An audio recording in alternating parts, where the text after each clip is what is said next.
Thank you. Good evening, everybody, and thank you very much for joining this important and timely discussion. And I suppose congratulations for making it through the crowds. It was very difficult to get in. We're very lucky to have some exceptional speakers joining us today, representing a range of organisations and expertise. As you may have sort of inferred from the name of the event and from Catherine's remarks, we're here to discuss China's growing role in South Asia, which is a critical region in geopolitical terms. Roughly a quarter of the world's population lives in South Asia, and the region is highly diverse in culture, politics, economics, and understanding the importance of this part of the world is essential for foreign policy professionals. The People's Republic of China clearly understands this importance.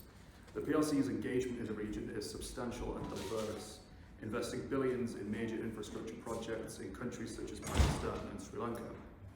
A key example is the China-Pakistan Economic Corridor, a series of infrastructure projects focused on developing road, rail and air routes worth in the tens of billions of dollars, and I'm sure this particular project will come up more in later discussions. We're discussing an incredibly complex and varied region, a region in which a binary mindset around democracies and dictatorships is not conducive to effective engagement.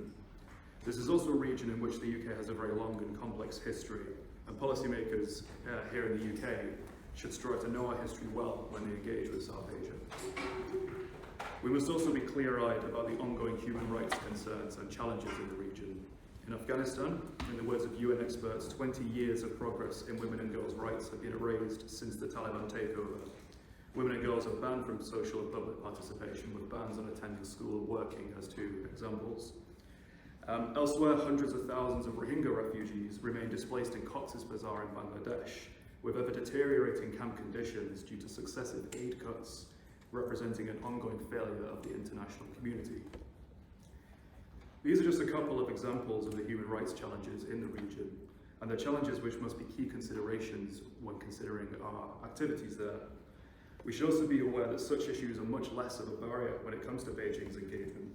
Indeed, the PRC government is often willing to look away from violations in exchange for acceptance or looking the other way around its own actions. This is a key challenge we always have to consider. The dilemma of values versus material gain is central to engagement everywhere. This is why today's discussion is so important. While the PRC grows in influence, it also proposes a vision of national and international human rights governance that is worlds away from that promoted by liberal democracies. Under its vision, civil and political liberties are non-existent, and shocking violations of human rights by national governments can and should be ignored as internal affairs.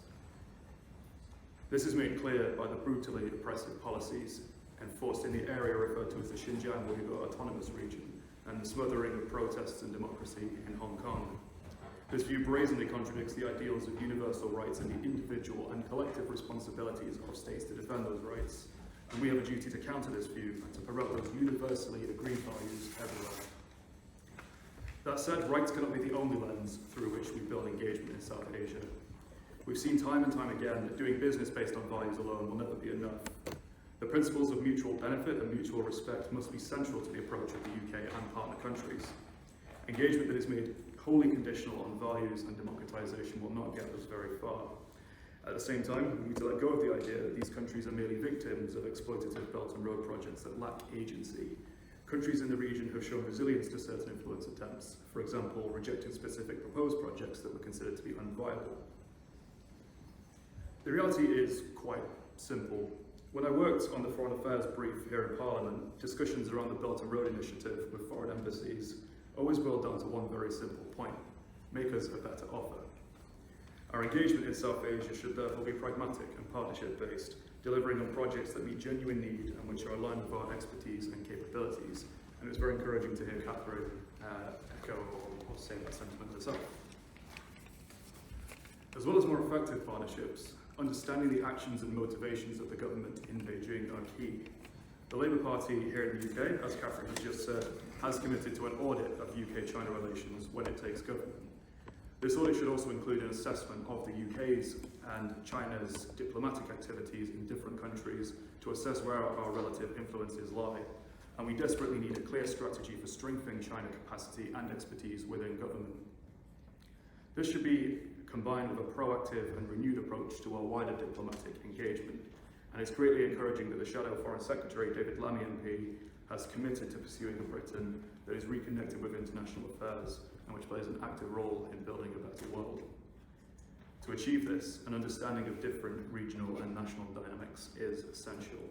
And to that end, we have some fantastic speakers today whose insights into China's growing engagement in South Asia will be invaluable, and we all stand to learn a lot from these discussions.